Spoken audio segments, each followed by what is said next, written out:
Another black thug thinking he can walk into my station. Officer Craig Mitchell's fist slammed into the black man's throat. He drove him backward. The man's skull cracked against the wall. Plaster exploded. Dust rained down. Mitchell spat at his feet. Your kind doesn't belong here. The man didn't scream, didn't beg. Blood trickled from his hairline, but his eyes held something Mitchell had never seen before. Not fear, something worse. In less than 90 minutes, 4 words from this man's mouth would drain every drop of color from Mitchell's face and end his career forever. Comment your city below so I can see how far this story travels. Get your hands off me. The black man's voice cut through the chaos of shift change, calm, controlled, like he was ordering coffee instead of being choked against a wall. Mitchell squeezed harder. His fingers dug into flesh. What did you say to me? I said get your hands off me. You don't give orders here. Mitchell yanked him forward and slammed him back again. More plaster crumbled. I give orders, you follow them. That's how this works. Officers in the lobby turned to watch. Some smirked, some looked away. A sergeant carrying coffee saw everything. She kept walking. Nobody intervened. Nobody ever did. I'm here for tomorrow's ceremony, the black man said. His windpipe was being crushed, but his voice didn't waver. 8 a.m. The mayor's office sent me. Mitchell laughed. The sound echoed off tile and glass. The mayor sent you, some random thug in street clothes. My name is Marcus Thompson. I have an appointment with your captain. You have an appointment with my fist if you don't shut your mouth. Sergeant Linda Wilson appeared from the back office, 18 years on the force. She read the situation in half a second and moved to block the exit. Problem, she asked Mitchell. Trespasser, claims the mayor sent him. Wilson's eyes swept over Marcus. Black, 40s, civilian clothes, no visible badge. She'd seen this before, handled it before. Bring him to IR3, she said. I'll start the paperwork. Mitchell grinned. You heard her. Move. He released Marcus's throat and grabbed his arm instead, twisted it behind his back, pushed him toward the hallway. Marcus went without resistance. His steps were measured, deliberate. The walk of a man who knew exactly where he was going and exactly what would happen when he got there. They passed storage, records, break room. They stopped at IR3. Interrogation room 3. Mitchell shoved Marcus through the door. The room was small. Metal table, 3 chairs, camera in the corner. Red light off. No recording. Sit. Marcus sat. He placed his hands flat on the table, visible, non-threatening. His breathing stayed even despite the bruises forming on his throat. Mitchell circled behind him. Classic intimidation. Wilson closed the door and leaned against it. Let's try this again, Mitchell said. Why are you really here? I told you, tomorrow's ceremony. What ceremony? 8 a.m., swearing in. Your entire command staff will be there. Mitchell slammed his palms on the table. The crack echoed like a gunshot. Marcus didn't flinch. There's no ceremony tomorrow. I would know. Would you? Something in Marcus's tone made Mitchell's jaw tighten. This wasn't right. This man wasn't scared, wasn't nervous, wasn't doing any of the things people did when they sat in this room. He just sat there, waiting, like he was the one in control. Check his pockets, Mitchell told Wilson. She moved forward, pulled out Marcus's wallet, his phone, his keys. Unlock it, Mitchell said, pointing at the phone. No. That wasn't a request. And that's not happening. Fourth Amendment. Mitchell grabbed Marcus's collar, hauled him halfway out of the chair. Their faces were inches apart. You want to talk about amendments? How about the second? How about I put a bullet in you right now and call it self-defense? Marcus met his glare without blinking. You won't. Try me. You won't because you need to know why I'm here. It's eating you alive. A black man walks into your station with no fear, Claims he has an appointment with the mayor and doesn't beg when you put your hands on him. That doesn't fit your script. Mitchell's grip tightened. His knuckles went white. So you're going to threaten me, Marcus continued. You're going to hurt me, but you won't kill me. Not until you understand what's happening. You think you're smart? I think you're scared. Mitchell threw him back into the chair. The metal legs scraped against concrete. He was breathing hard now. His face was red. The control he prided himself on was slipping. Wilson watched from the door. Her expression hadn't changed, but her hand had moved closer to her radio. Who are you? Mitchell demanded. I told you, Marcus Thompson. That name means nothing to me. It should. Mitchell froze. What's that supposed to mean? Marcus was quiet for a moment. When he spoke again, his voice was different. Softer. Heavier. 3 years ago, this room. A man named Damon Thompson sat in this exact chair. The temperature in the room dropped 10 degrees. He called 911 because he was having a panic attack. He was scared. He asked for help. 2 officers responded. They called for mental health services. Mitchell's face had gone pale.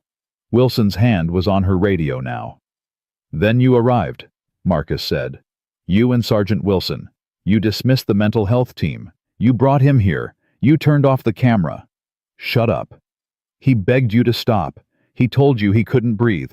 He cried for his mother. I said shut up. You beat him for 7 minutes. Then his heart stopped. Then you wrote it up as a medical emergency. Natural causes. Case closed.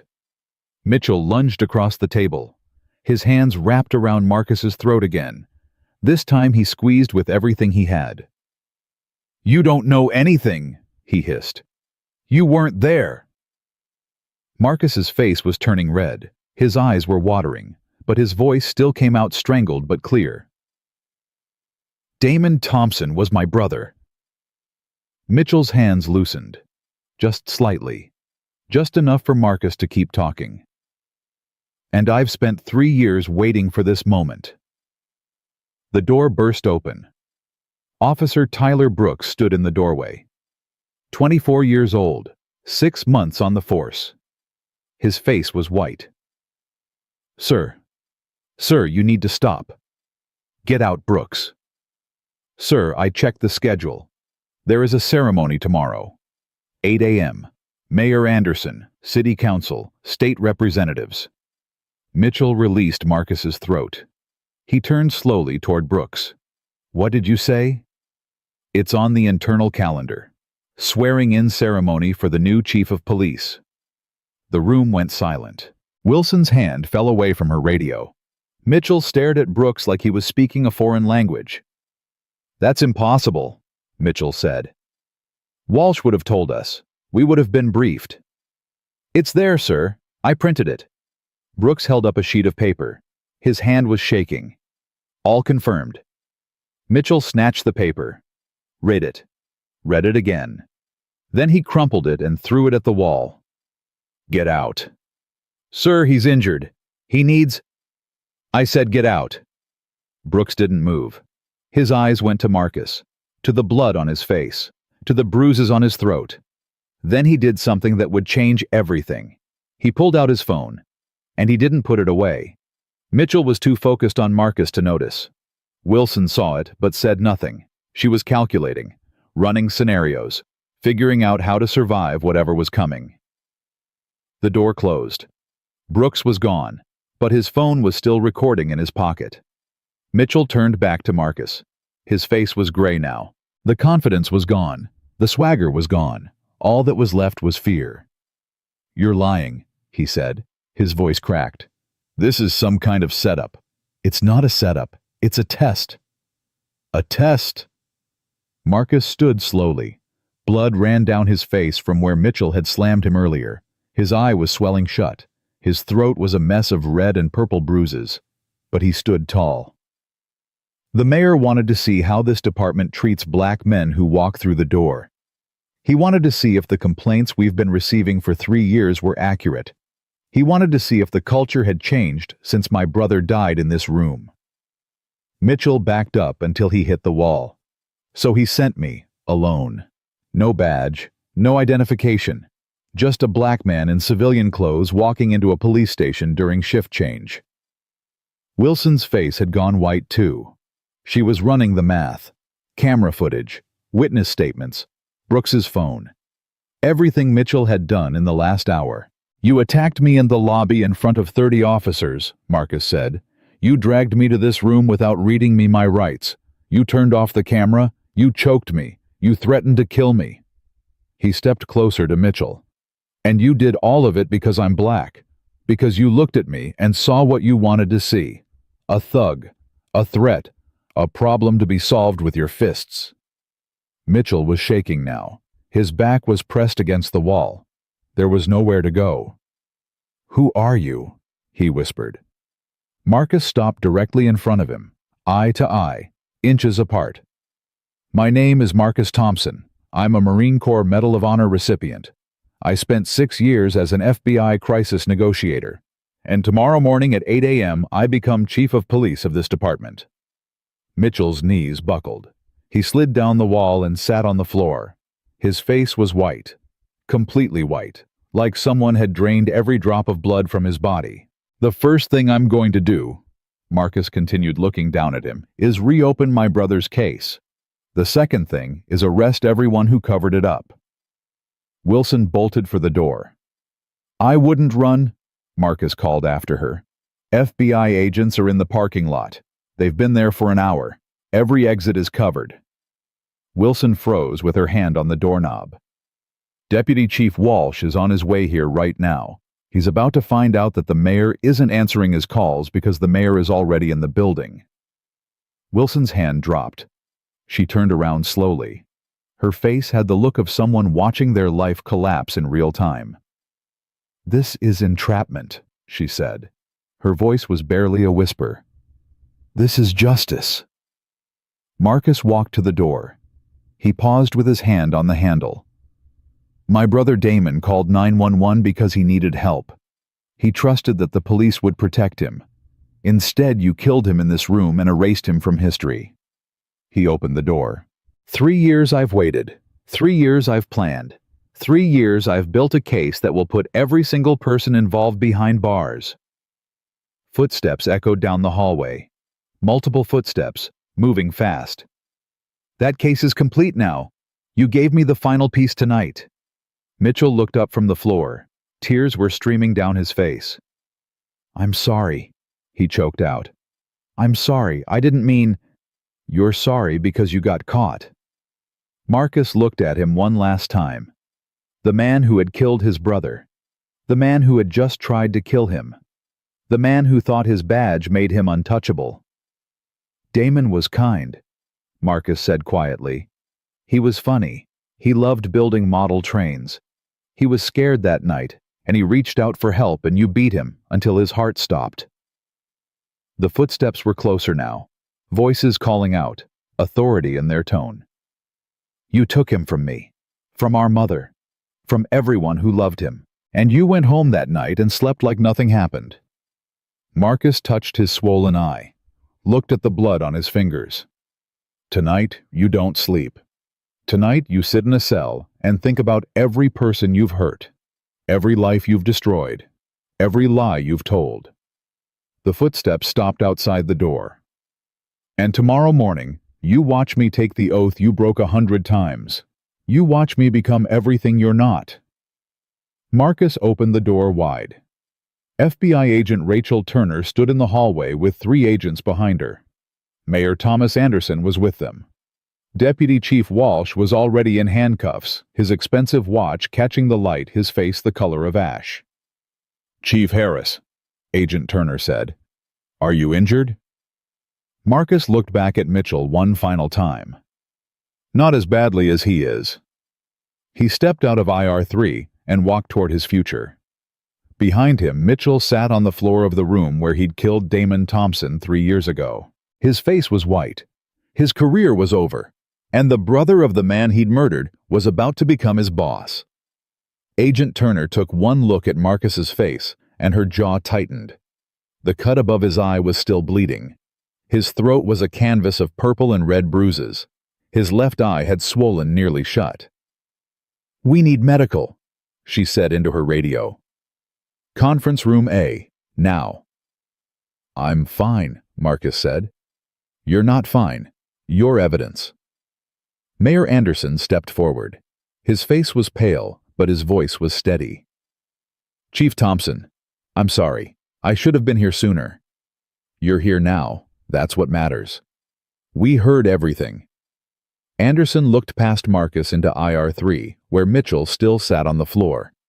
"Brooks patched us into his phone. Live audio. Every word." Marcus nodded slowly. "Good. The FBI recorded it too," Turner added. "Backup systems. Multiple redundancies. There's no way they can claim this didn't happen." Walsh struggled against the agents holding him. His expensive suit was wrinkled. His perfectly styled hair had fallen across his forehead. He looked like a man watching his empire crumble. "This is entrapment," Walsh shouted. "You set us up. This whole thing was a setup." Marcus turned to face him. They'd never met before tonight, but Marcus knew everything about Raymond Walsh. His bank accounts, his offshore holdings, his payments from Vincent Taylor, every dirty dollar he'd ever taken. "Deputy Chief Walsh," Marcus said calmly, "you have the right to remain silent. Don't you dare.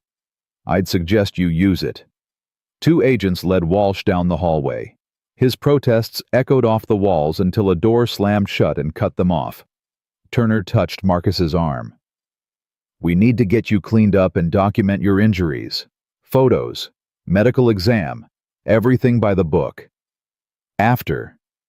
After what? After I see the evidence room." Turner hesitated. "Chief Thompson, with all due respect." 3 years. Marcus's voice was quiet but iron underneath. 3 years I've waited to see what they did to my brother's case. I can wait another hour for a bandage. Turner exchanged a look with Mayor Anderson. The mayor nodded once. "All right," Turner said. "But Agent Bennett documents everything along the way. And you sit down the second you feel dizzy." "Deal." They moved through the station as a group, Marcus in the center, Turner and Bennett flanking him, Mayor Anderson behind. Officers stopped what they were doing to stare. Word had spread fast. The man Mitchell had attacked was the new chief. The man Mitchell had attacked was Damon Thompson's brother. Some officers looked ashamed. Some looked scared. A few looked relieved, like they'd been waiting years for someone to finally do something. Clara Williams met them at the evidence room door. 62 years old, 25 years in dispatch. She'd seen everything that happened in this station, and she'd kept records of all of it. "Chief Thompson." Her voice wavered. "I'm so sorry about your brother. I'm sorry I didn't do more." "You kept the logs," Marcus said. "You preserved the evidence when everyone else was destroying it. That took courage.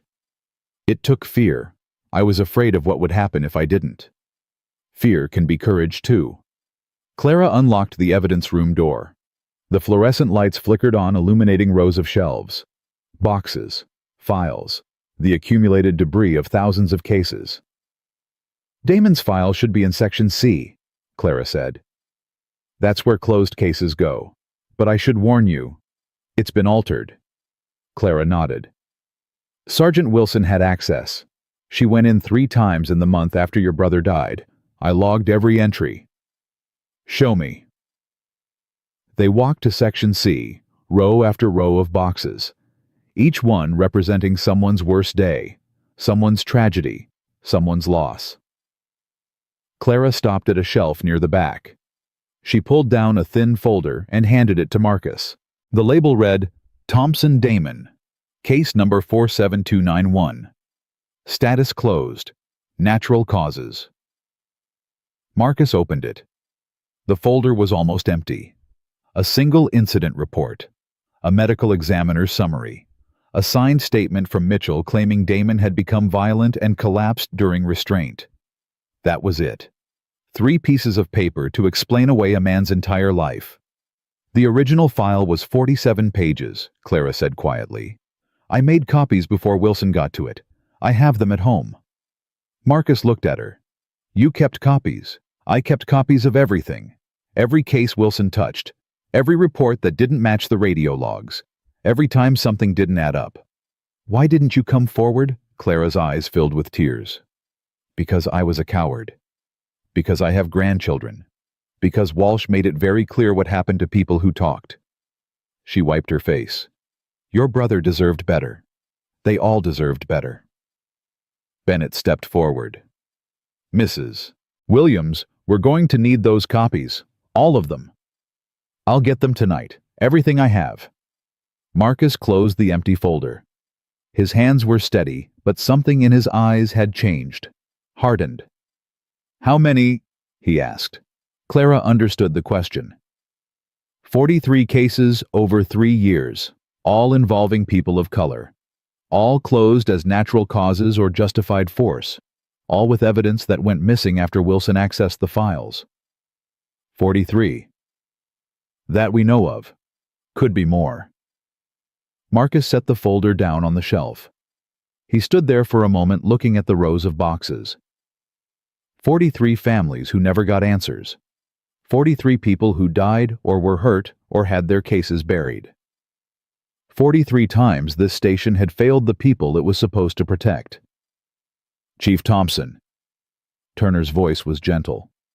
We should get you to medical now. One more thing.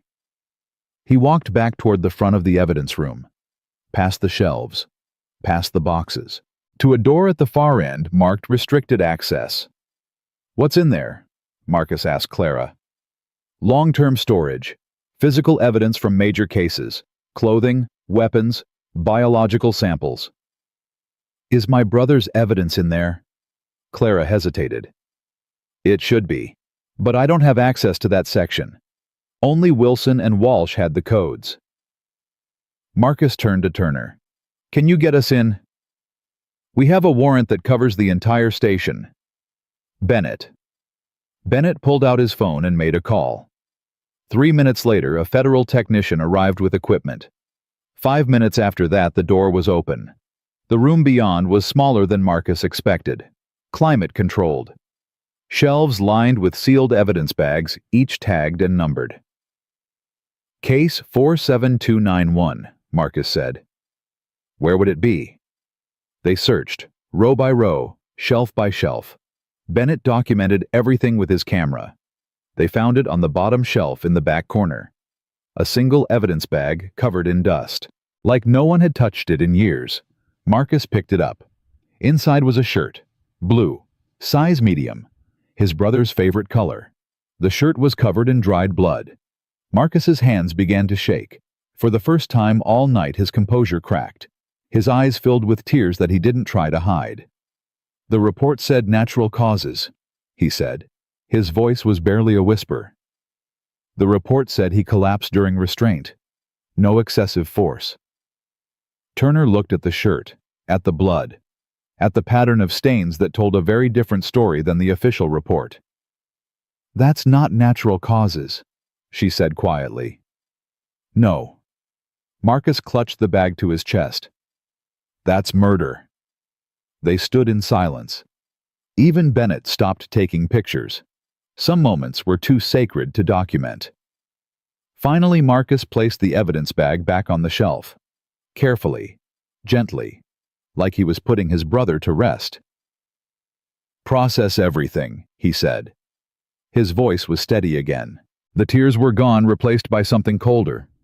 Every piece of evidence in this room, every file Clara copied, every recording Brooks made, I want it all ready for the grand jury by end of week. It'll be done, Turner said. And I want Wilson brought to conference room A. I have questions. Turner nodded and spoke into her radio. Marcus walked out of the evidence room without looking back. Conference room A was larger than IR3. Long table, multiple chairs, a screen on the wall for presentations. When Marcus entered, Mayor Anderson was already there along with Bennett and 2 other federal agents. Marcus sat at the head of the table. Someone had brought a first aid kit. He ignored it. Where's Wilson? He asked. Being brought up now, Turner said. Mitchell is in holding. Walsh is being processed for transport to federal custody. Good. The door opened. Two agents led Linda Wilson into the room. Her hands were cuffed in front of her. Her face was gray. The confident woman who had blocked exits and falsified reports was gone.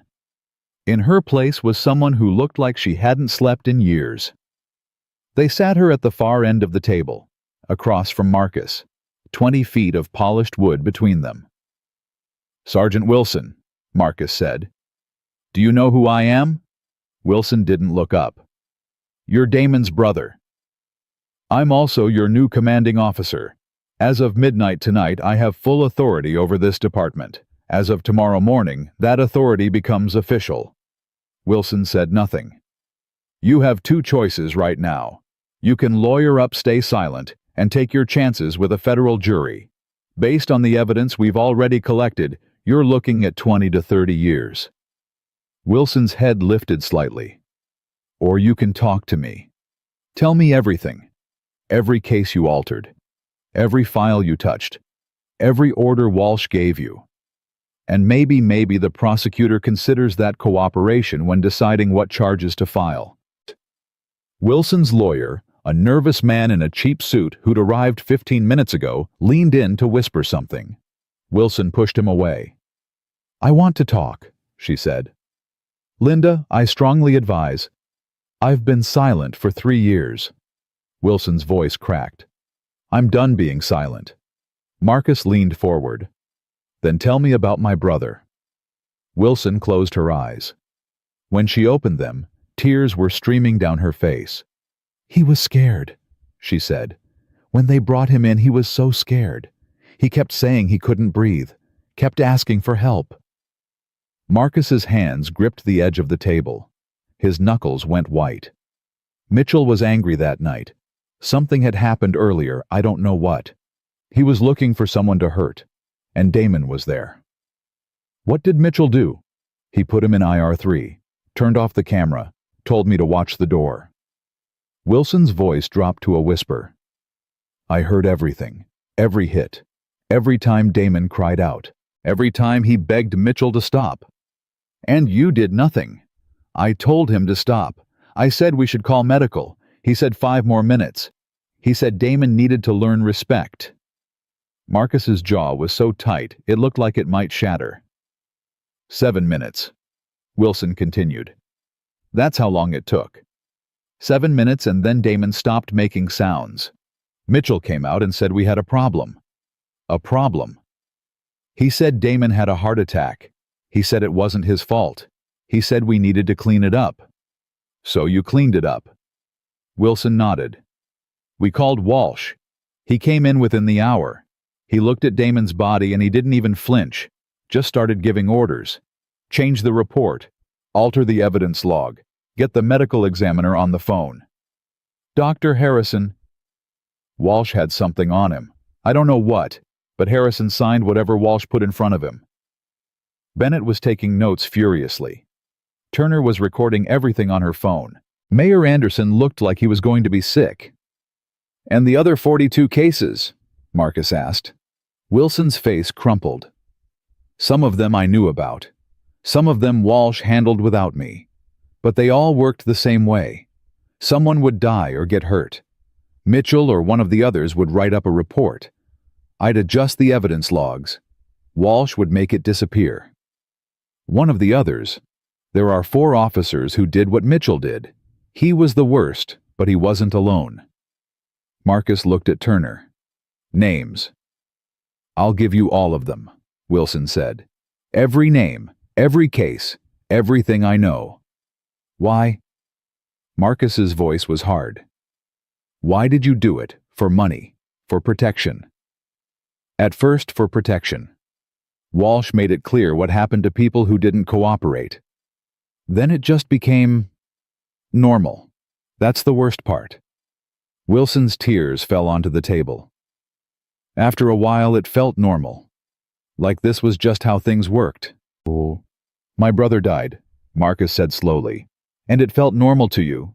Wilson couldn't meet his eyes. "I'm sorry. I know that doesn't mean anything. I know sorry doesn't bring him back, but I am. I'm so sorry." Marcus stared at her for a long moment. This woman had stood outside a door and listened to his brother die. She'd altered evidence. She'd helped bury the truth. She'd done it 43 times. And now she was crying and saying sorry like that could fix anything. "Your sorry means nothing to me," Marcus said. "But your testimony might save your life. Give Agent Turner everything. Every name, every date, every detail you can remember." He stood up from the table. "And Sergeant Wilson, when you're sitting in your cell tonight, I want you to think about something. Damon called 911 because he trusted the police. He thought we would help him. He died thinking we were the good guys." Marcus walked to the door. "You helped take that trust and destroy it. Not just for my brother, for everyone who's afraid to call 911 now. For everyone who sees a police car and feels fear instead of safety. That's your legacy." He opened the door. "Live with it." The door closed behind him.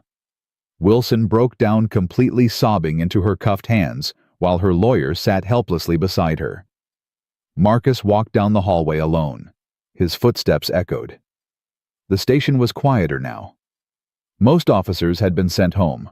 Only essential personnel remained, along with the growing number of federal agents processing the scene. He found himself standing outside IR3. The door was open. The room was empty. Someone had placed evidence markers on the table where his blood had fallen. On the wall, where his head had hit. On the floor, where Mitchell had collapsed. Marcus stepped inside. The chair where he'd sat was still there. The chair where Damon had sat 3 years ago. The same chair. The same table. The same walls that had absorbed his brother's screams. He touched the table. Cold metal. Scratched and dented from years of use. "Chief Thompson?" Marcus turned. Tyler Brooks stood in the doorway. The young officer looked exhausted. His phone was still in his hand. "Brooks, I wanted you to know I recorded everything, from the moment Mitchell grabbed you in the lobby. I have all of it." "I know. I heard." "I should have done more." Brooks's voice cracked. "I should have intervened. I should have—" "You did exactly what you needed to do." Marcus walked toward him. "You documented the truth. That's more than anyone else in this building has done in 3 years. It doesn't feel like enough. It never does. But evidence convicts. Courage without proof is just a story someone can deny." Brooks nodded slowly. "What happens now?" "Now you become Detective Brooks. First assignment is helping me identify every officer who participated in the cover-ups. Wilson is going to give us names. I need someone I can trust to verify them." "You trust me?" Marcus studied the young man's face. 24 years old. 6 months on the force. He'd risked his career, maybe his life, to do the right thing. "You're the only person in this building who tried to help me tonight. Yes, I trust you." Brooks straightened. Something shifted in his posture. The uncertainty was still there, but beneath it was something stronger. Purpose. "I won't let you down, sir." "I know you won't." Marcus put his hand on Brooks's shoulder. "Go home. Get some sleep. Tomorrow is going to be a long day." "What about you?" Marcus looked back at IR3, at the room where everything had changed. "I need a few more minutes." Brooks left. Marcus stepped back into the interrogation room and closed the door behind him. He sat in the chair. The same chair. His hands flat on the table. Just like he'd been 90 minutes ago when Mitchell had circled behind him. Just like Damon had been 3 years ago when he'd asked for help and received violence instead. "I'm here," Marcus said to the empty room. "I made it. I'm here." He thought about his mother, waiting at home. She didn't know what had happened tonight. She would find out tomorrow at the ceremony when Marcus stood in front of the crowd with a black eye and bandaged face and took his oath. She would understand. She would cry. And then she would sit in the front row and watch her surviving son try to fix what the system had broken. "I couldn't save you," Marcus whispered. "I was overseas. I didn't know. I didn't know until it was too late." He pressed his palm against the cold metal table. "But I can save the others. I can make sure no one else dies in this room. I can make sure your name means something." The fluorescent lights hummed. The walls held their silence. Somewhere in the building, federal agents were processing evidence that would put Mitchell away for decades. Wilson was confessing to crimes that would haunt her forever. Walsh was discovering that his money and power couldn't save him from federal charges. And Marcus Thompson was sitting in the room where his brother died, making a promise he intended to keep. "Tomorrow, I take the oath. Tomorrow, this becomes my station. Tomorrow, everything changes." He stood, walked to the door, paused with his hand on the handle. "Rest now, Damon. I've got it from here." He opened the door and stepped out into the hallway. Behind him, IR3 sat empty. But it didn't feel empty anymore. It felt like something had shifted, like a weight had been lifted, like Damon Thompson finally had someone fighting for him. Marcus walked toward Conference Room A where the federal team was waiting. His face was bruised. His eye was swelling. His throat ached with every breath, but his steps were steady, and his purpose was clear. The reckoning had only just begun. Marcus pushed open the door to Conference Room A and found chaos. Agent Turner was on 2 phones at once. Bennett had spreadsheets covering half the table. Mayor Anderson was arguing with someone from the city attorney's office. 3 other federal agents were sorting through boxes of files that Clara Williams had somehow produced in the last hour. "How bad?" Marcus asked. Turner lowered one phone. "Worse than we thought. Wilson gave us 12 names, 12 officers directly involved in cover-ups over the past 3 years. 12. And that's just the ones she knows about. Walsh kept compartmentalized records. We're finding payments to people Wilson never mentioned." Marcus sat down at the table. Someone had finally convinced him to let a paramedic look at his injuries. His eye was bandaged now. His throat was wrapped. He looked like he'd gone 10 rounds with a heavyweight. "Where's Walsh?" he asked. "Federal holding. He's already asking for a deal." "No deals." Turner hesitated. "Chief Thompson, if he cooperates, he could give us—" "I said no deals. Not for Walsh, not for Mitchell, not for anyone who touched my brother's case." Mayor Anderson ended his call and joined them at the table. "Marcus, I understand how you feel, but do you—" Marcus turned to face him. "Do you understand what it's like to bury your brother and be told he died of natural causes? Do you understand what it's like to read a police report that says he became violent when you know that Damon never hurt anyone in his life?" Anderson fell silent. "My brother was afraid of spiders. He cried at commercials with dogs in them. He called our mother every single day." Marcus's voice cracked. He was not violent. He was scared and alone, and he called 911 because that's what you're supposed to do, and they killed him for it. The room was quiet. Even Turner had stopped her phone calls. "So, no," Marcus said. "No deals. These men don't get to trade information for reduced sentences. They don't get to spend 5 years in minimum security and then write books about what they did. They get the full weight of federal prosecution, and they spend the rest of their lives knowing exactly why." Bennett cleared his throat. "For what it's worth, the evidence is strong enough that we don't need cooperation to convict. Wilson's testimony, plus the documentation Clara provided, plus Brooks's recordings, it's airtight." "Good." The door opened. Clara Williams entered carrying 2 more boxes. She looked like she hadn't slept in decades, but there was something in her eyes that hadn't been there before. Relief, maybe. Or release. "These are the last of them," she said. 25 years of logs. Every entry Sergeant Wilson made. Every case that didn't add up." She set the boxes on the table and stood there uncertain what to do next. "Mrs. Williams," Marcus said. "Sit down." She sat across from him. Her hands were shaking. "You kept records for 25 years. You watched things happen and you documented them instead of reporting them. I need to understand why." Clara's eyes filled with tears. "I was a coward. I already told you that." That's not an answer. That's a label.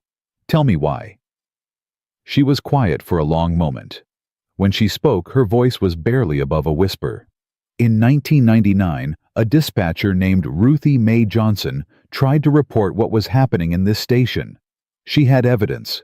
She had witnesses. She went to internal affairs with everything. What happened to her? They found drugs in her car 3 days later, enough to charge her with intent to distribute. She lost her job, lost her pension, lost custody of her kids. Clara wiped her face. Ruthie Mae was my best friend. I was supposed to go with her that day. I was supposed to back her up. But I got scared at the last minute. I stayed home. And she went alone. She went alone. And they destroyed her. Clara looked at Marcus with eyes that held decades of guilt. After that, I decided the only way to survive was to document everything and wait. Wait for someone strong enough to actually do something about it. You waited 25 years. I waited 25 years. And people died while I waited. Your brother died while I waited. Her voice broke completely. I'm not asking for forgiveness. I don't deserve it. But I'm asking you to use what I have. Make it mean something. Marcus studied her face. This woman wasn't a villain. She was a survivor. She'd done what she thought she had to do to protect herself and her family. It wasn't brave, but it was human. Ruthie Mae Johnson, Marcus said. Is she still alive? She's in a nursing home in Oakland, 73 years old.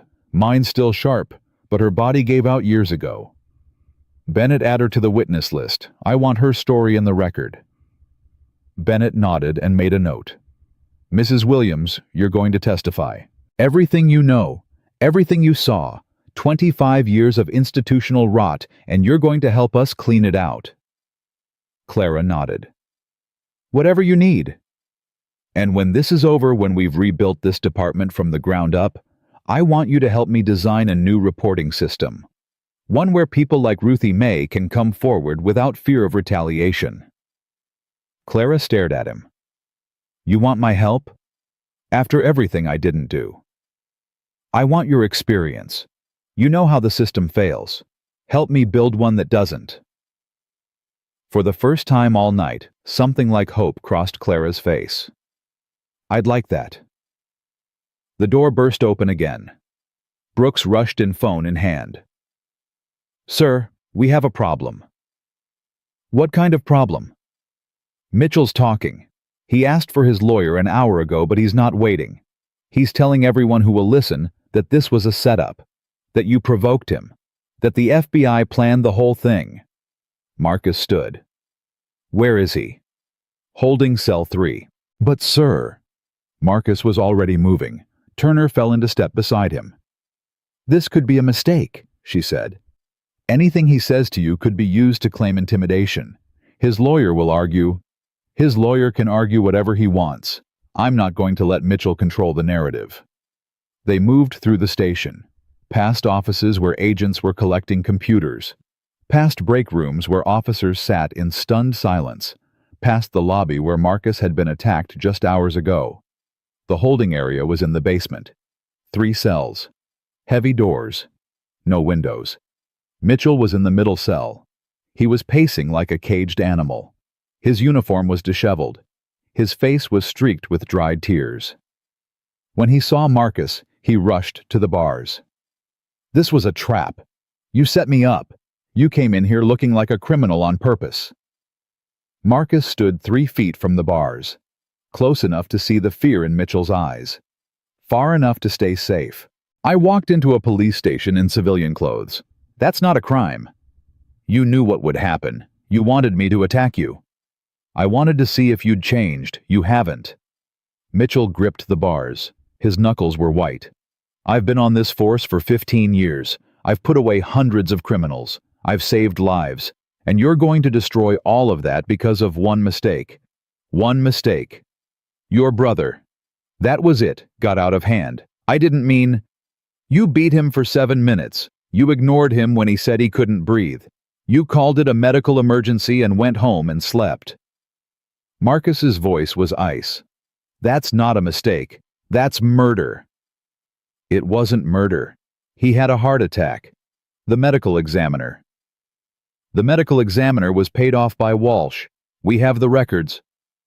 Mitchell's face went pale, paler than it had been in IR3, paler than Marcus thought possible. "That's a lie. It's in Walsh's bank statements. 3 payments to Dr. Harrison in the month after my brother died. Total of $47,000. I didn't know about that. I swear I didn't know." "You didn't want to know. You beat a man to death and you didn't ask questions because the answers would have meant admitting what you did." Mitchell released the bars. He stepped back.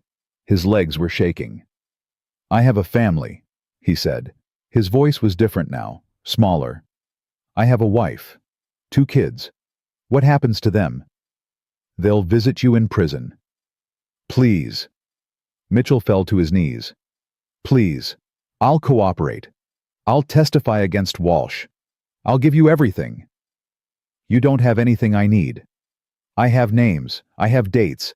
I have—" "Wilson already gave us all of it. You have nothing to bargain with." Mitchell's face crumbled. He slumped against the cell wall and started to sob. Ugly, broken sounds that echoed off concrete. "I didn't want him to die. I just wanted him to stop crying. I just wanted 5 minutes of quiet." Marcus stared at the man who had killed his brother. This pathetic weeping man who had held so much power just hours ago. Who had grabbed Marcus by the throat and called him a thug. Who had thought his badge made him untouchable. "My brother was crying because he was scared," Marcus said. "He was having a panic attack.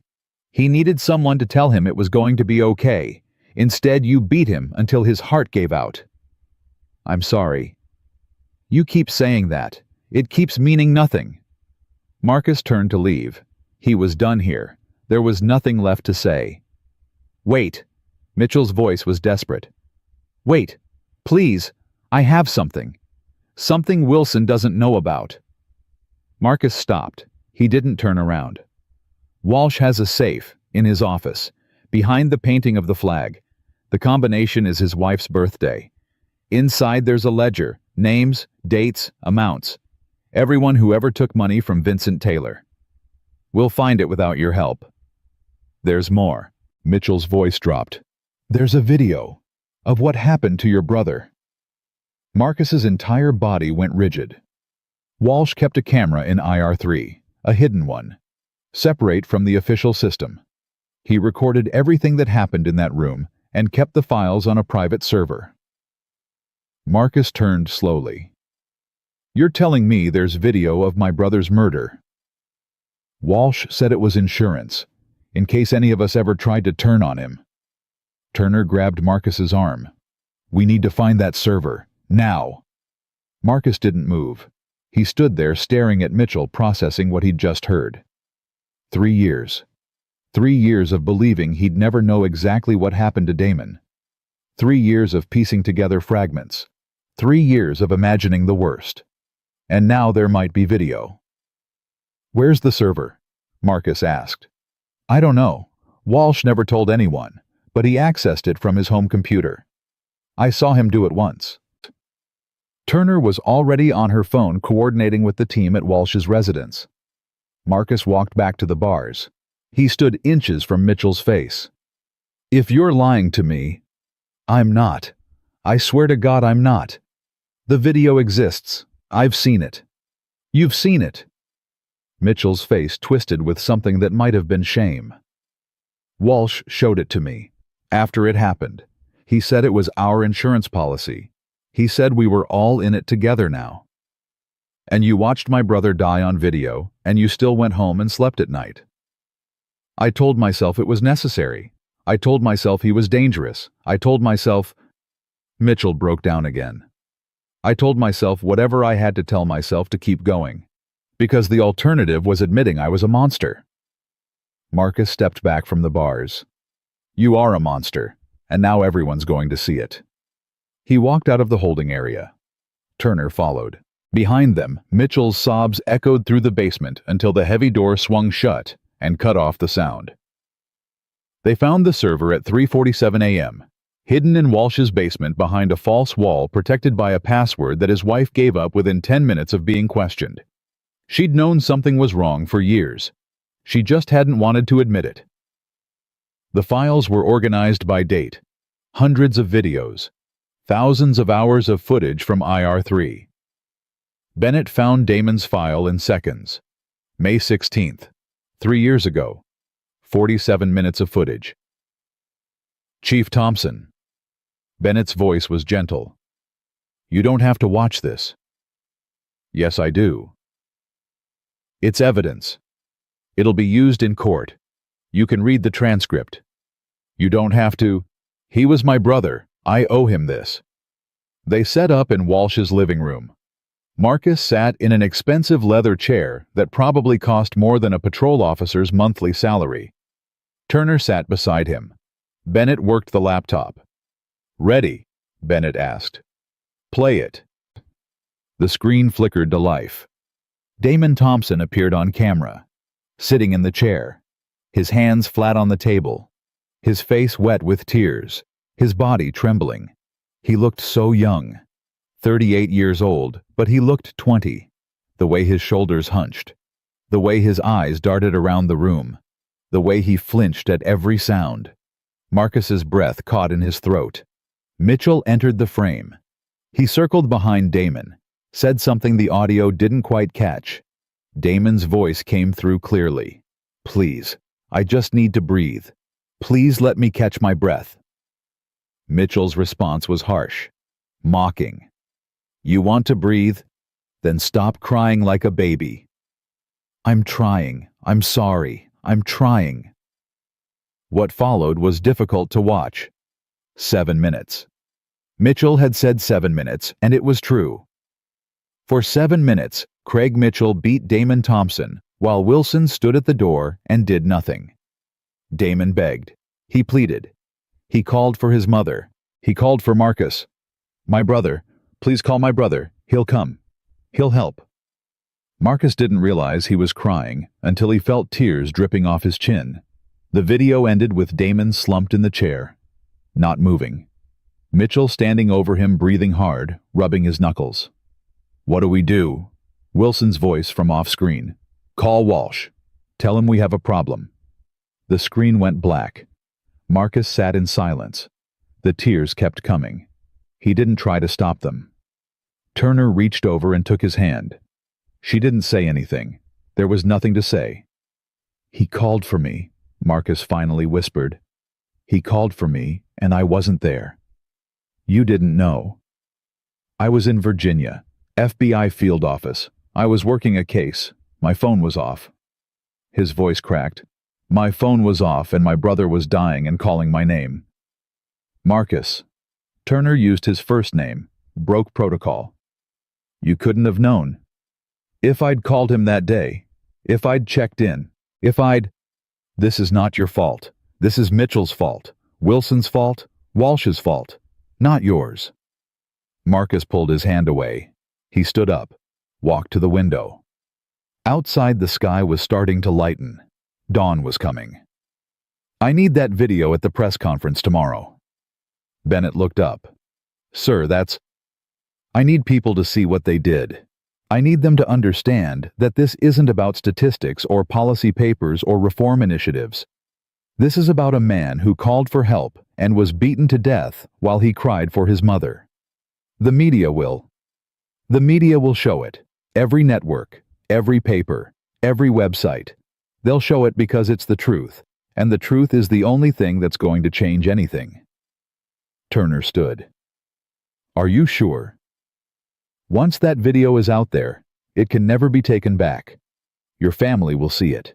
Your mother. My mother has spent 3 years believing Damon died alone. At least now she'll know he died fighting. He died calling for help. He died hoping someone would come. Marcus turned from the window. His face was wet, but his eyes were clear. Play it again. Marcus, play it again. I need to memorize every second, every word, because tomorrow when I stand in front of that crowd, I'm going to tell them exactly what happened to my brother, and I'm not going to leave anything out. Bennett pressed play. Marcus watched his brother die for the second time that night, and then a third, and then a fourth. Each time he noticed something new. A word Damon said, a gesture Mitchell made, the way Wilson shifted her weight at the door. By the time the sun rose over the city, Marcus had watched the video 11 times. He could recite it from memory. He was ready. Turner drove him back to the station as morning light flooded the streets. The ceremony was scheduled for 8 a.m., 3 hours away. "You need sleep," she said. "I'll sleep tomorrow." "You need medical attention." "Already got it." "You need—" "What I need is to stand in front of this city and take an oath. What I need is to look my mother in the eye and tell her that justice is coming. What I need is to walk into that station as chief of police and start fixing what's been broken for decades." Turner pulled into the station parking lot. News vans were already gathering. Word had leaked. The story was out. Black man assaulted by officers revealed as new police chief. It was going to be the biggest story of the year. Marcus opened the car door, paused. "Thank you," he said, "for everything you've done. We're just getting started. I know. But tonight this investigation, my brother finally has a chance at justice because of you and your team." Turner smiled. It was tired but genuine. "He has a chance because of you. You walked into that station knowing what might happen. You let them attack you to prove what they were. I had to know if anything had changed. And now you know. How you—" Marcus stepped out of the car. The morning air was cool. Birds were singing somewhere. A normal Tuesday morning in every way except one. "Now I know," he said. "And now I'm going to change it." He walked toward the station. Behind him the sun rose higher. Inside, a city was waiting to meet its new chief of police. The man Mitchell had attacked. The brother Damon had called for. The officer who was about to burn the whole rotten system to the ground and build something better from the ashes. Marcus Thompson straightened his shoulders, ignored the pain in his throat and his eye, and walked through the front door. 3 hours until the ceremony. 3 hours until everything changed. Margaret Thompson arrived at City Hall at 7:15 a.m. She wore her purple Sunday dress, the one she'd bought for Damon's college graduation 12 years ago, the one she'd worn to his funeral 3 years later. Pinned to her collar was a small photograph. Damon at 25, smiling, full of life, before everything went wrong. Marcus met her at the entrance. His face was bandaged, his eye was swollen shut, his throat was wrapped in white gauze. Margaret stopped walking. Her hand flew to her mouth. "Baby." "What did they do to you?" "Mama, I'm okay." "You are not okay. Look at your face. Look at—" She reached up and touched the bandage above his eye. Her fingers trembled. "Who did this?" "The same people who hurt Damon." Margaret's hand dropped. Her eyes filled with tears that she'd been holding back for 3 years. "Tell me everything." They sat on a bench outside the ceremony hall. Marcus told her. Everything. The lobby, the interrogation room. Mitchell's hands around his throat. The video they'd found on Walsh's server. He didn't tell her what was on the video. Not yet. That would come later. "They're all in custody," Marcus said. "Mitchell, Wilson, Walsh. Everyone who touched Damon's case. By the end of the week, they'll be facing federal charges." Margaret was quiet for a long time. She stared at her hands, at the photograph on her collar, at the son who was sitting beside her, beaten but unbroken.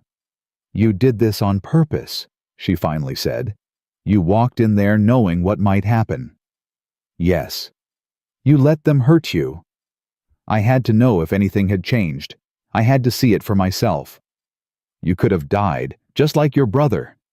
"I almost did." Margaret grabbed his hands, squeezed them so hard her knuckles went white. "Don't you ever do that again. You hear me? I lost one son. I will not lose another." "Mama, promise me, whatever you have to do to fix this department, you don't put yourself in danger like that again. You find another way." Marcus looked at his mother. This woman who had raised 2 boys on her own, who had worked 3 jobs to put them through school, who had buried 1 son and watched the other disappear into grief for 3 years. "I promise." Margaret released his hands. She straightened the photograph on her collar, took a deep breath. "Then let's go in there and show them what a Thompson looks like." The ceremony hall was packed.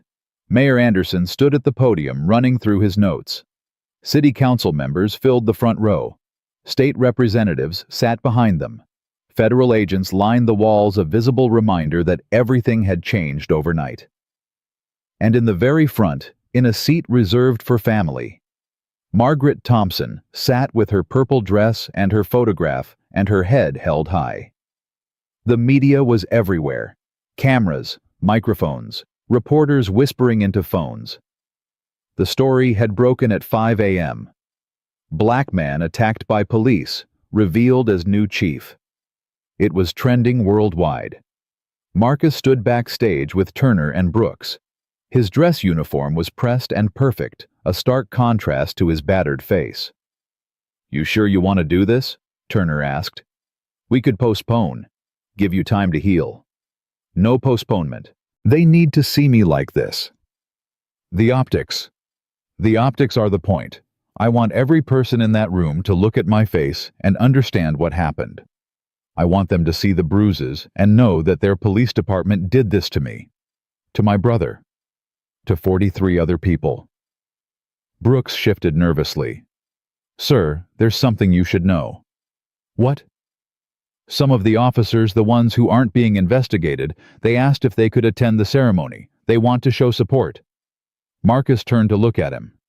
"How many son?" 37. They're outside right now, waiting to see if you'll let them in." 37 officers.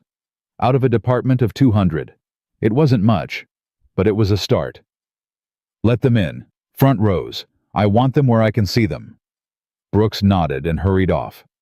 Turner checked her watch. 5 minutes. Marcus took a deep breath. His ribs ached. His throat burned. His eye throbbed with every heartbeat. None of it mattered. "Let's go." Mayor Anderson stepped to the podium at exactly 8 a.m. "Ladies and gentlemen, thank you for being here this morning. Today marks a turning point for our city, a moment of reckoning, a moment of change." He paused, looked out at the crowd. "Many of you have seen the news reports.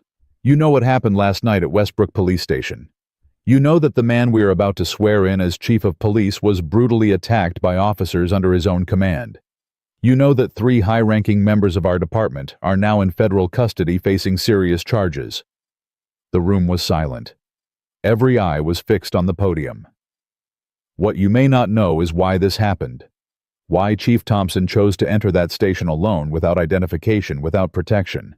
Why he allowed himself to be attacked rather than revealing who he was. Anderson gripped the edges of the podium. 3 years ago, a man named Damon Thompson died in custody at Westbrook Police Station. The official report said natural causes. The official report was a lie. A murmur rippled through the crowd. Margaret Thompson sat perfectly still, her eyes fixed on the podium.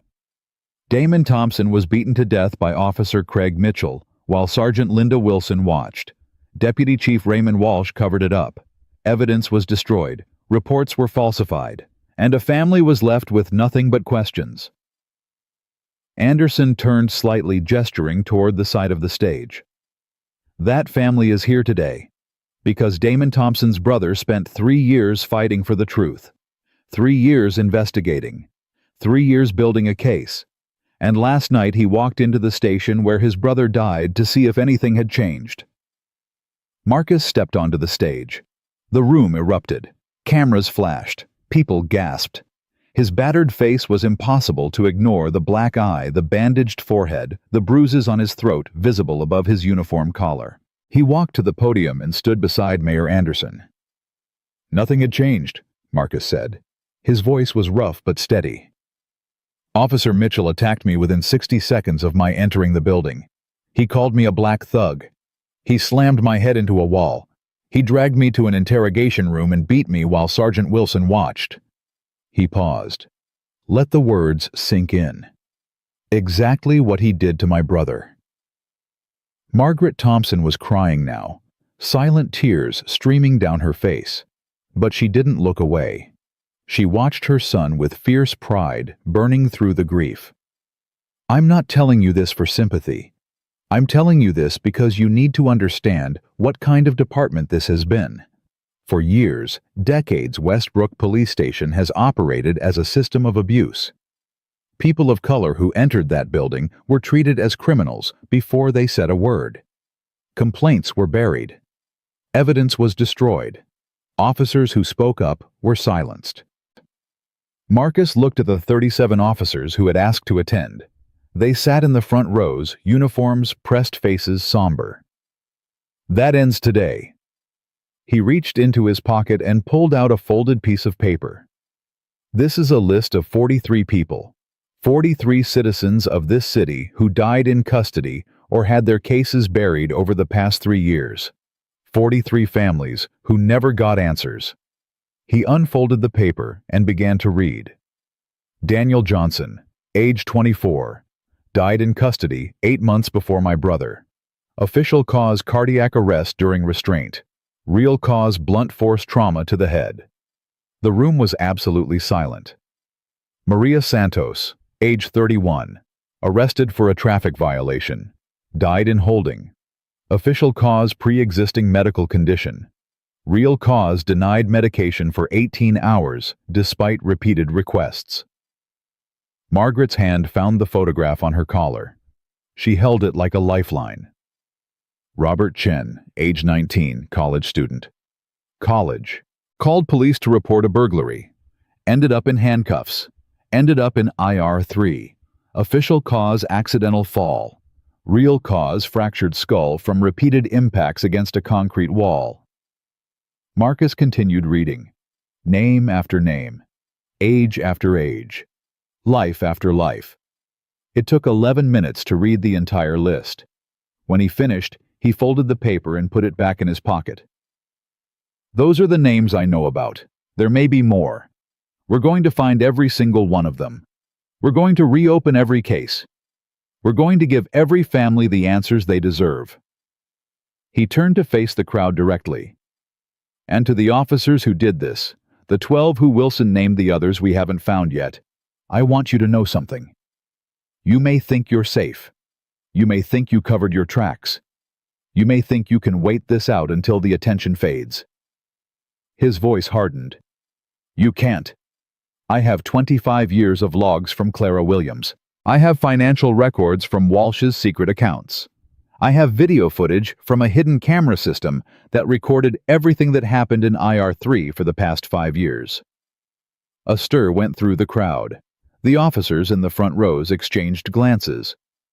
Everything, every beating, every cover-up, every lie, it's all documented. It's all going to the federal grand jury, and it's all going to be made public. Marcus let that sink in. To the officers who aren't on that list, the ones who tried to do the right thing, the ones who kept your heads down because you were afraid, the ones who are sitting here right now wondering if there's any hope for this department, I have a message for you too. He found Brooks in the crowd, the young officer who had risked everything to record the truth. You are my foundation. You are the future of this department. Starting today, you will be protected, you will be supported, and you will be expected to hold yourselves to the highest standards. Marcus stepped back from the podium. Mayor Anderson moved forward with a Bible in his hands. Chief Thompson, are you ready to take your oath? I am. Marcus placed his hand on the Bible, the same Bible his mother had brought, the same Bible Damon had carried. Do you solemnly swear to uphold the Constitution of the United States and the laws of this state? I do. Do you swear to serve all citizens with integrity, fairness, and respect? I do. Do you swear to hold yourself and your officers to the highest standards of conduct? I do. Anderson paused. The traditional oath was complete, but Marcus spoke again. And I swear to honor every person who enters my station, especially those who can't fight back, especially those who are scared, especially those who need help and have nowhere else to turn. His voice cracked on the last words. He didn't try to hide it. I swear this on my brother's memory, on his name, on the life that was taken from him. He looked at his mother. I swear it on everything I have. Margaret Thompson stood. She was crying openly now, but her voice was strong. That's my son! That's my son! The room erupted in applause, standing ovation, every person on their feet. Marcus stepped away from the podium. He walked to his mother and wrapped his arms around her. She held him like she'd never let go. You did it, she whispered. You did it, baby. We did it. All of us. Damon would be so proud. Marcus pulled back to look at her. His good eye was wet. I'm going to make this right, Mama. I'm going to make sure no one else dies like he did. I know you will. She touched his bandaged face. I know. The ceremony broke for a reception. Hands to shake, photographs to take, reporters shouting questions from behind velvet ropes. Marcus handled all of it with patience he didn't feel. His body was screaming for rest. His injuries throbbed with every movement. But he smiled. He answered questions. He posed with city council members and shook hands with federal agents. Brooks appeared at his elbow an hour into the reception. Sir, there's someone asking to see you. She says her name is Jennifer Mitchell. Marcus went still. Mitchell's wife. Yes, sir. She's outside. She has her children with her. Marcus closed his eyes for a moment, took a breath. Bring her to the side room. Give me 5 minutes. He found Turner in the crowd and pulled her aside. Mitchell's wife is here. Turner's expression hardened. You don't have to talk to her. I know. She could be trying to plead his case, get sympathy, work an angle. I know. So why are you going? Marcus thought about the question. Why was he going? This woman's husband had killed his brother, had attacked him, had destroyed countless lives over 15 years on the force. Because she's not him, Marcus finally said. And neither are their children. He walked to the side room. Jennifer Mitchell was sitting on a small couch, a boy of about 10 on one side and a girl of about 7 on the other. Her eyes were red. Her hands were shaking. When Marcus entered, she stood so fast she nearly knocked over her son. Chief Thompson, thank you for seeing me. I know you didn't have to. I know what my husband did. I know... Her voice broke. I know everything. Marcus sat in a chair across from her. He didn't say anything, just waited. I'm not here to make excuses. I'm not here to ask for leniency. What Craig did is unforgivable. I know that. Then why are you here? Jennifer looked at her children. The boy was staring at his shoes. The girl was clutching a stuffed bear. I'm here to apologize, for whatever that's worth, for whatever it means. I'm here to tell you that I'm sorry for what he did to your brother, for what he did to you, for all of it. Did you know? The question hung in the air. Jennifer's face crumpled. I knew something was wrong. I knew he came home angry sometimes, violent. I knew there were things he wasn't telling me. She wiped her eyes. But I didn't want to know. I didn't ask questions because I was afraid of the answers. A lot of people in this department felt the same way. That doesn't make it right. No, it doesn't. Marcus looked at the children. The boy had looked up now. His eyes were wet. Is our dad a bad person? The boy asked. The question hit Marcus like a punch to the gut. This kid, 10 years old, scared, confused, was asking if his father was a monster. Your dad did bad things, Marcus said carefully. Very bad things. He hurt people who didn't deserve to be hurt. But is he a bad person? Marcus thought about Mitchell crying in the holding cell, begging for mercy, saying he was sorry over and over. I think your dad got lost. I think he made choices that took him further and further away from the person he was supposed to be. And I think by the time he realized how far he'd gone, it was too late to find his way back. The boy nodded slowly. He didn't fully understand, but he was trying. What happens to us now? the girl asked. Her voice was tiny, scared. Jennifer pulled her daughter close. We're going to be okay, sweetheart. We're going to figure it out. Mrs. Mitchell, Marcus said, your husband is going to prison for a very long time.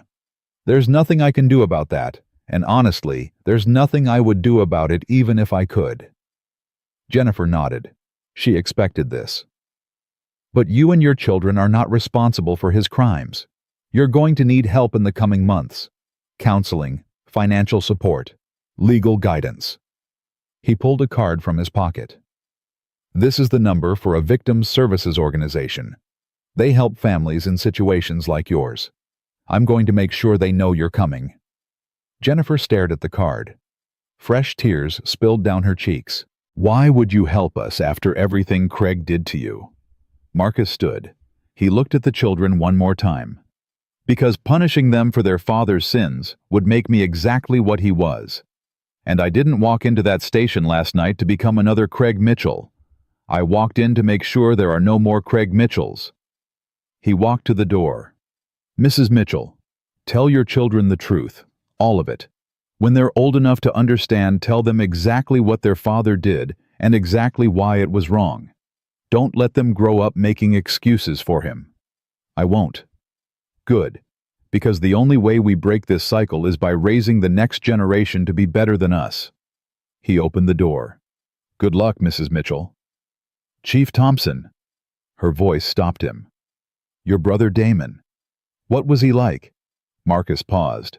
His hand tightened on the doorframe. He was kind. He was funny. He loved building model trains. He called our mother every single day. He was scared of spiders, and he cried at commercials with dogs in them. His voice softened. He was my best friend, and the world is worse without him. He walked out and closed the door behind him. The reception ended at noon. Marcus was running on fumes by then. Every step hurt, every breath hurt, but he kept moving.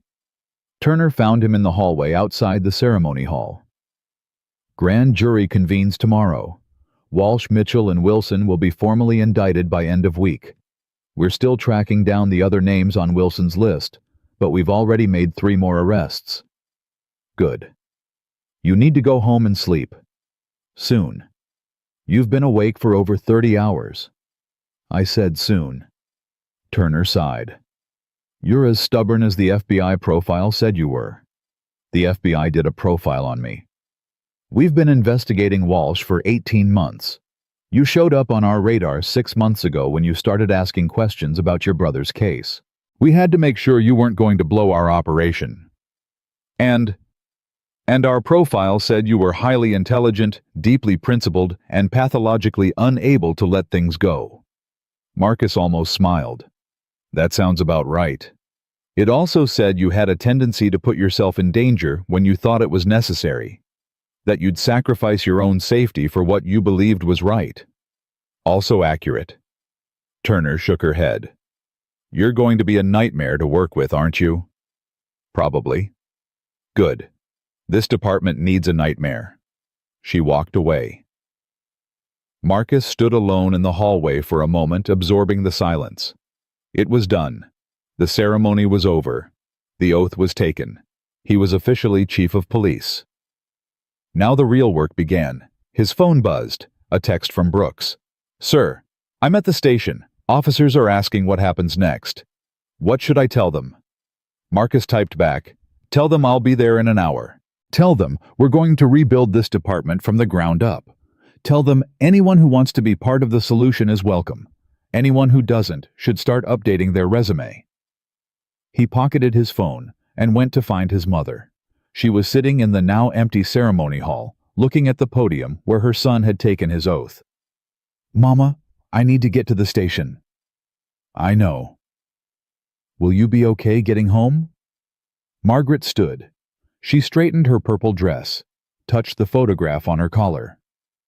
I'll be fine. I've been okay for 3 years. Another few hours won't kill me. She walked to him, put her hands on his face, careful to avoid the bruises. I'm proud of you. Your father would be proud. Damon would be proud. I couldn't have done this without you. Yes, you could have, but I'm glad I got to see it. She kissed his cheek, the unbandaged one. Go save your city baby. I'll be here when you're done. Marcus hugged her one more time. Then he walked out of City Hall into the afternoon sun toward the station where his brother had died and his future was waiting. The 37 officers who had attended the ceremony were already there when he arrived. They stood at attention in the lobby. The same lobby where Mitchell had attacked him less than 24 hours ago. Brooks was at the front, young, nervous, ready. Chief Thompson? Brooks saluted. The department is ready for your orders. Marcus looked at them. 37 faces, some scared, some hopeful, all uncertain. At ease, he said. We have a lot of work to do. He walked past them toward the back of the station toward IR3. The door was closed. Yellow tape across it now. Evidence markers still visible through the small window. Marcus stood there for a moment, remembering, honoring. Then he reached up and pulled down the tape. Brooks. Sir. Get me a plaque made. I want it mounted on this door by end of day tomorrow. What should it say, sir? Marcus put his hand on the door, felt the cold metal under his palm. Damon Thompson Reflection Room. Remember, every person who enters this building is someone's brother, sister, or child. Treat them accordingly. Brooks wrote it down. I'll have it ready. Good. Marcus turned to face the officers gathered behind him. Now, let's get to work. He pushed open the door to IR3 and walked inside. The room that had taken his brother would become the room that honored his memory. The station that had failed so many would become the station that served everyone. The department that had been broken for decades would be rebuilt, one day at a time, one case at a time, one life at a time. Chief Marcus Thompson sat down at the table where his brother had died and opened the first cold case file. Daniel Johnson, age 24. I'm sorry I didn't find you sooner, Marcus said to the empty room. But I'm here now. He began to read. The phone call came at 3:47 a.m. on a Thursday, 6 weeks after Marcus took his oath. Chief Thompson. The voice belonged to Agent Turner. The grand jury just returned their verdicts. Marcus sat up in bed. He hadn't been sleeping anyway. He rarely slept anymore. Tell me. Mitchell, guilty on all counts. Civil rights violations resulting in death. Evidence tampering. Conspiracy. Federal sentencing guidelines put him at 25 to life. Marcus closed his eyes. 25 to life. It wasn't enough. Nothing would ever be enough. But it was something. Wilson. Guilty. Accessory to murder. Evidence tampering. Conspiracy. 15 to 20. Walsh. Guilty. Racketeering. Bribery. Conspiracy to violate civil rights. Accessory to murder in 3 separate cases. Turner paused. He's looking at 40 years minimum. He'll die in prison. Marcus let out a breath he didn't know he'd been holding. And the others? 8 more officers indicted. 6 have already pleaded guilty. The other 2 are going to trial next month, but their lawyers are already talking deals. No deals. That's what I told them. Marcus got out of bed and walked to the window. The city was dark and quiet. Peaceful in a way it hadn't earned yet. What about Dr. Harrison? The medical examiner. He's cooperating fully. In exchange for testimony, he's getting 5 years and loss of his license. He'll never practice medicine again. He should get more. He should. But his testimony is putting away people who did worse. Sometimes you have to make trades. Marcus didn't respond. He understood the logic. He hated it, but he understood it. There's something else, Turner said. The families are asking about you. The 43 families. They want to meet with you. Together. All of them. When? Whenever you're ready. Marcus looked at the photograph on his nightstand. Damon at 25, smiling, alive. Tomorrow, he said. Set it up for tomorrow. The community center was standing room only. 43 families. Some had come alone. Some had brought everyone they had left.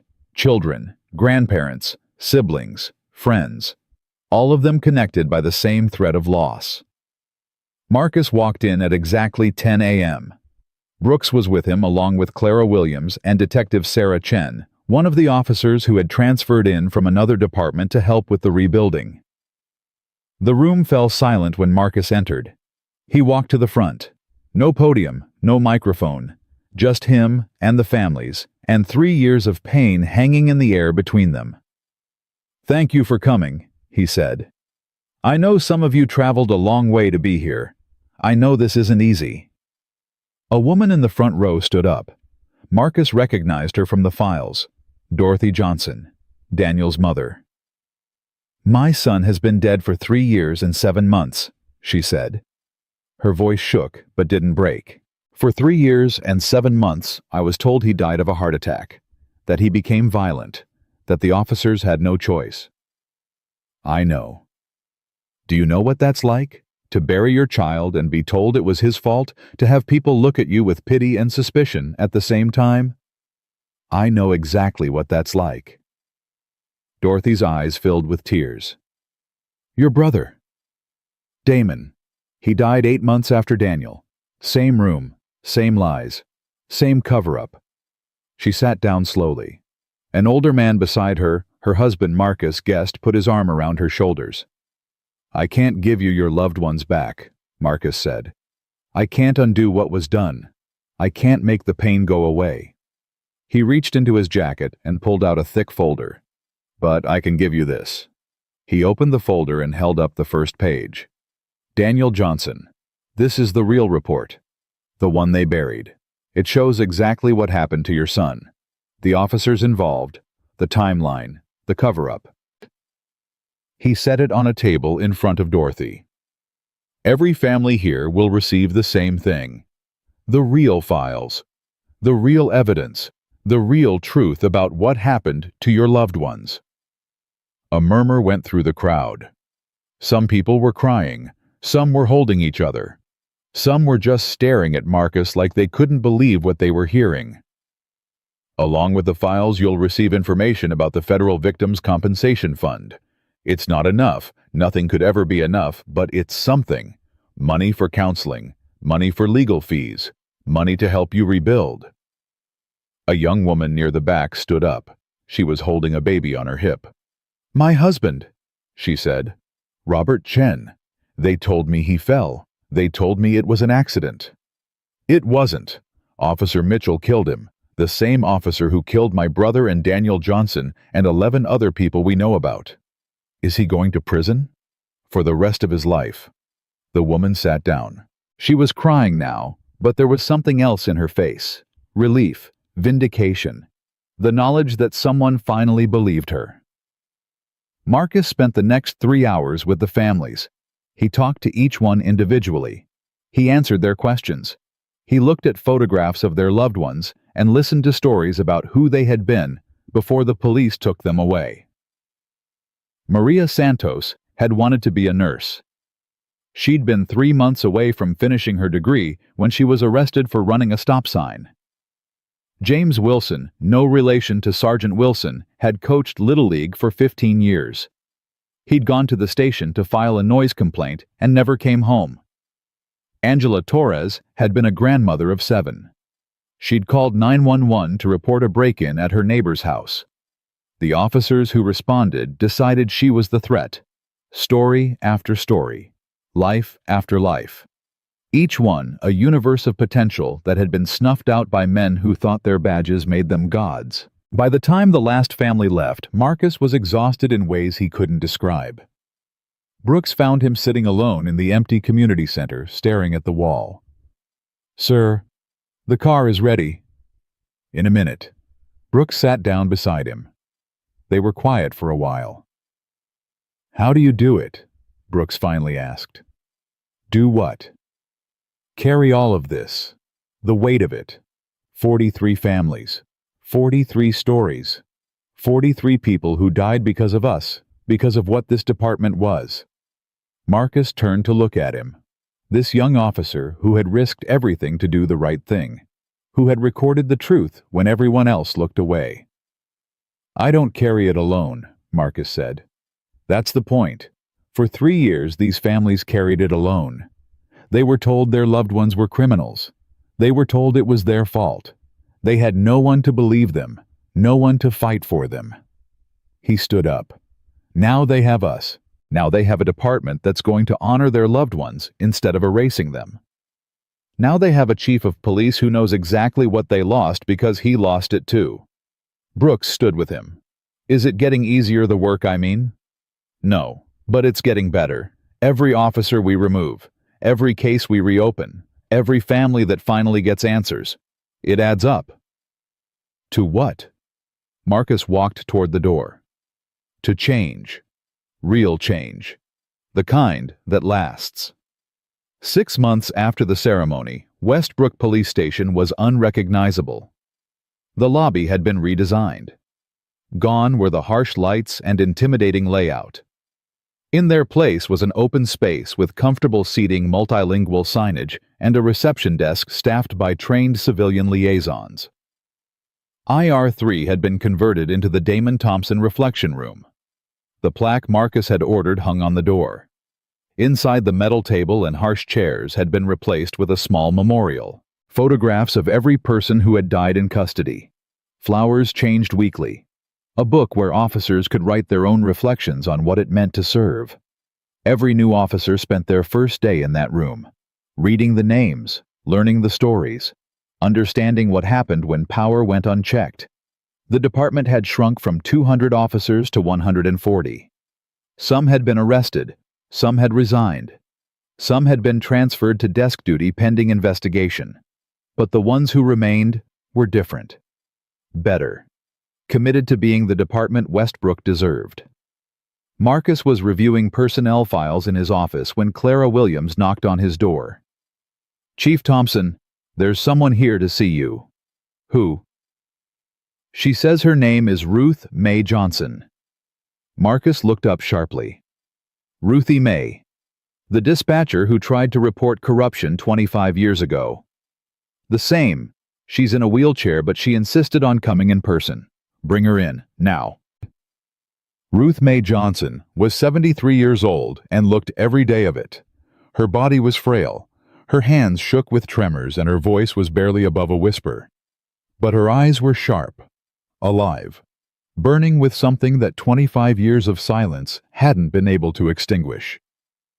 "Chief Thompson," she said as Clara wheeled her into the office, "I've been waiting a long time to meet you."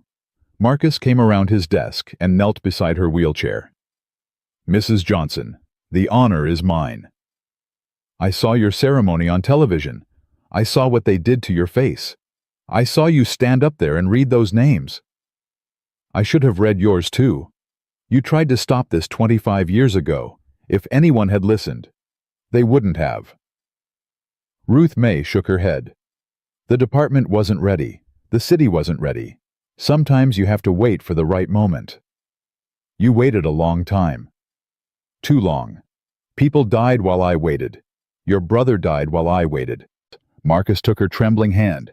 "You survived. You kept your records. You were ready when we finally came asking." "Clara kept more records than I did. She's the real hero."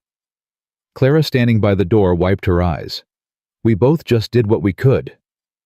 That's all any of us can do." Marcus stood. "Mrs. Johnson, I'd like to ask you something. Anything. We're creating a civilian oversight board. Real authority, real power to investigate complaints and hold officers accountable. I want you to chair it." Ruth Mae stared at him. "I'm 73 years old. I can barely walk. My doctors say I have maybe 2 years left." "Then we'd better get started."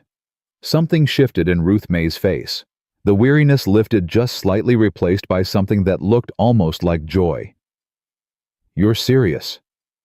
25 years ago you tried to fix this department and they destroyed you for it. Now I'm giving you the chance to finish what you started, with full authority, full support, full protection." Ruth Mae's eyes filled with tears. "I thought I'd die without ever seeing justice." "You're going to do more than see it. You're going to help create it." She gripped his hand with surprising strength. "Then yes, I accept." The first anniversary of Marcus's swearing-in fell on a Tuesday. The city held a small ceremony. Nothing elaborate, just a gathering in front of the station with community leaders and family members and the officers who had helped rebuild the department. Marcus stood at a podium that had been set up on the front steps. Behind him, the new station motto was carved into the stone: Protect, Serve, Honor. "1 year ago," he said, "I walked into this building and was attacked within 60 seconds. 1 year ago, 3 corrupt officers tried to make me disappear the same way they'd made 43 other people disappear." The crowd was silent, respectful. Today, those officers are in federal prison. Today, 43 families have the truth about what happened to their loved ones. Today, this department has mandatory body cameras, a civilian oversight board, mental health crisis teams, and officers who understand that their badge is a responsibility, not a weapon. He paused, looked out at the faces before him.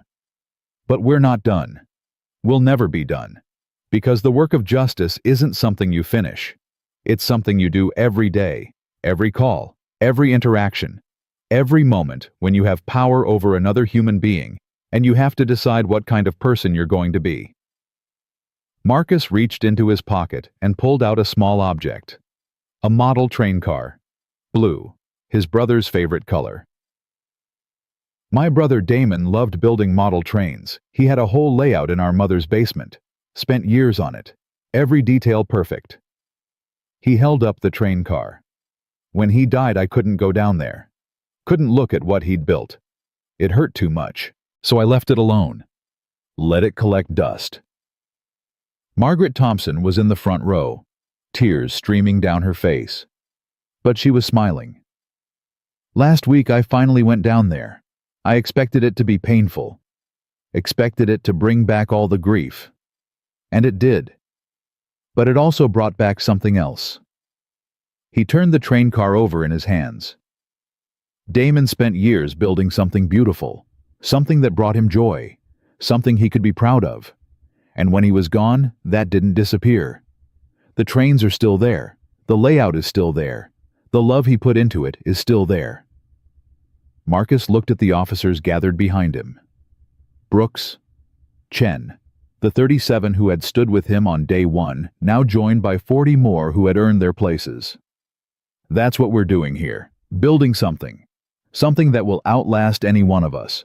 Something that the next generation can look at and be proud of." He put the train car back in his pocket. "Damon didn't get to finish his layout. He ran out of time. But I'm going to finish it for him. Every track, every car, every detail. Because that's what you do for the people you love. You carry their work forward." He stepped back from the podium. "This department is my brother's legacy. Every good officer we train, every life we save, every family that calls 911 and gets help instead of violence. That's Damon's legacy. That's what we're building together." The applause started slowly and built to something that filled the street. People clapping, people crying, people holding photographs of loved ones who should have been there but weren't. Marcus descended the steps and was immediately surrounded. Handshakes, hugs, words of gratitude and encouragement. Through the crowd he saw his mother. She was standing off to the side, holding the photograph of Damon that she'd worn to every ceremony, every meeting, every moment that mattered. He made his way to her. "Mama. My boy. My..." She cupped his face in her hands. The bruises were long gone now, but she still touched him like she was checking for damage. "You did good today." "I meant what I said, about finishing the layout." "I know you did. I've been waiting for you to go down there. It took me a while. It took you exactly as long as it needed to take." She smoothed his collar. "Damon would understand. He always understood you better than anyone." Marcus pulled her into a hug, held her tight. "I miss him, Mama. Every day." "I know, baby. Me too." "Does it get easier?" Margaret pulled back to look at him. Her eyes were wet but clear. "It doesn't get easier. It gets different. The sharp edges smooth out. The weight becomes something you can carry, but you never stop missing them. You never stop wishing they were here. How do you keep going? She touched the photograph on her collar. Because they can't. Because every day I wake up is a day Damon didn't get. So I make it count. I make it matter. I live for both of us. Marcus looked at the photograph. His brother's smile, frozen in time. 25 years old, forever. I'm trying to make it count. You are, baby. You are. The crowd began to disperse. The ceremony was over. The day's work was waiting. But Marcus stood with his mother for another moment. Just the two of them, holding on to each other and the memory of the person they'd lost. That evening, Marcus went to his mother's house. He went down to the basement for the second time in a week. The model train layout covered a 12-foot table that Damon had built himself. Mountains and valleys, tiny houses and miniature people. Tracks that wound through tunnels and over bridges. It was dusty. Some of the pieces had shifted over the years, but it was still beautiful. Marcus pulled up a chair and sat at the edge of the table. He picked up a cloth and began to dust. He worked for hours, cleaning each piece, adjusting the tracks, replacing a few cars that had fallen over. His hands moved carefully, reverently touching what his brother had touched. At midnight, he connected the power supply and flipped the switch. The trains began to move. Around and around they went. Through the mountains, past the tiny houses, over the bridges and through the tunnels. Marcus watched them with tears streaming down his face. I finished it, he whispered, just like I promised. The trains kept moving. The tiny world kept turning. And somewhere Marcus believed his brother was watching. I'm going to keep building, he said to the empty room. The department, the oversight board, the training programs, all of it. I'm going to build something you would have been proud of. He wiped his eyes. And every time I feel like giving up, every time the weight gets too heavy, I'm going to come down here and watch these trains. I'm going to remember what you taught me. That the beautiful things are worth the effort. That the details matter. That you keep building even when you can't see the end. The trains completed another loop. I love you, Damon. I'll always love you. Marcus sat there until the sun came up, watching the trains, remembering his brother, planning the work ahead. When he finally left, he didn't turn off the power. He let the trains keep running. Let the tiny world keep moving. Because that's what Damon would have wanted. And that's what Marcus was going to do. Keep moving, keep building, keep fighting. For his brother. For the 43 families. For everyone who would walk into Westbrook Police Station asking for help. 1 year after his swearing-in, Chief Marcus Thompson had rebuilt a corrupt department from the ground up.